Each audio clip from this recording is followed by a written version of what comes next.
नमस्ते दोस्तों, स्वागत है आपका। मैं हूं डॉक्टर देवेंद्र धवन। कुछ समय पहले भारत के स्वास्थ्य मंत्री हर्षवर्धन जी ने गिद्ध का जिक्र किया था, वल्चर के बारे में जिक्र किया था कि वल्चर की संख्या बहुत कम हो गई है, वो लुप्त होने के कगार पे है। तो आज के इस वीडियो में हम डिस्कस करेंगे आखिर में जो गिद्ध है ये लुप्त होने के कगार पे कैसे पहुंच गए, क्यों इनकी संख्या इतनी कम हो गई।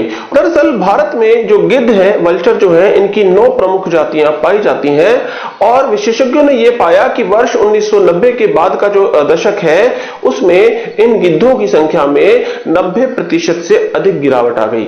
इसके साथ ही वल्चर की जो 3 सबसे ज्यादा मिलने वाली स्पीसीज है, white head vulture, long billed vulture और सिलेंडर बिल्ड वल्चर, इन गिद्धों की संख्या तो 99% तक कम हो गई।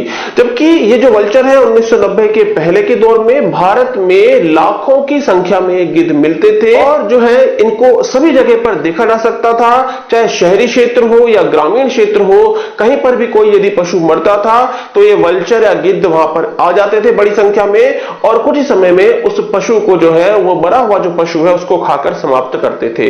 इसीलिए ये जो वल्चर है इनको पारिस्थितिकी तंत्र में एक पर्यावरण का मित्र माना गया है, पर्यावरण को साफ करने वाला इन वल्चर को माना गया है, क्योंकि ये जो कोई भी पशु जब मृत होता है तो उसे बहुत ही जल्दी जो है ये अपघटित कर देते हैं, इन्हें स्कैवेंजर्स कहा जाता है। तो पर्यावरण के लिए बहुत ही उपयोगी ये जो है जंतु है। तो मृत जीवों के मांस पर निर्भर रहने वाली सबसे बड़ी आकार की ये बर्ड है। जब भारत में इन गिद्धों की संख्या बहुत तेजी से गिरने लगी तो सन 2000 के आसपास भारत में बॉम्बे नेचुरल हिस्ट्री सोसाइटी और जो अन्य पर्यावरणविद हैं उन्होंने इस संबंध में चिंता जाहिर की और जब रिसर्च किया गया तो पाया गया कि भारत में जो पशु, पालतू पशु जो होते हैं, जब वो बीमार हो जाते हैं जैसे गाय या भैंस, तो उन्हें दर्द निवारक के रूप में डाइक्लोफिनेक का इंजेक्शन लगाया जाता है। तो जब वह पशु जो है डाइक्लोफिनेक इंजेक्शन लगाने के कुछ दिन के भीतर यदि उसकी मृत्यु हो जाती है तो वो जो मरा हुआ पशु है उसके मांस में डाइक्लोफिनेक होता है। तो ये जो गिद्ध है जब ऐसे मरे हुए पशु का मांस खाते हैं तो वो जो डाइक्लोफिनेक वाली जो दवा है वो उनके शरीर में भी प्रवेश कर जाती है। इससे उन गिद्धों का किडनी फेलियर हो जाता है और जल्दी ही उन गिद्धों की मृत्यु हो जाती है। यह पाया गया कि कुल मृत होने वाले जो पशु हैं उनमें 1% से भी कम संख्या उन पशुओं की होती है जिन्हें डाइक्लोफिनेक का इंजेक्शन लगा हुआ होता है, लेकिन उसके बावजूद भी 99% जो है गिद्धों की संख्या में कमी आ गई।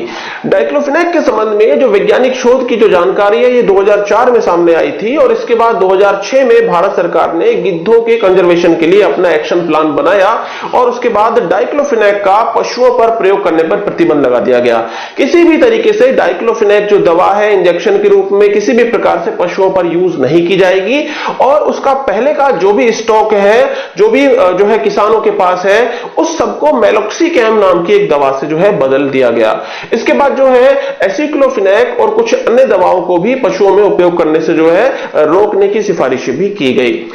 2006 में बनाया गया जो वल्चर का कंजर्वेशन प्लान था वो कंटिन्यू है और अब 2020 से लेकर 2025 के लिए भी भारत सरकार ने इस प्लान को जो है आगे बढ़ाया है।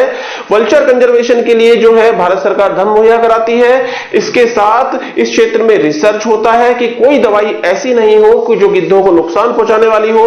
इसके साथ अवेयरनेस फैलाई जाती है, साथ के साथ लॉ एंड ऑर्डर को भी देखा जाता है कि कहीं डाइक्लोफिनेक तो कहीं जो है अवैध रूप से यूज नहीं हो रहा है गिद्धों के लिए।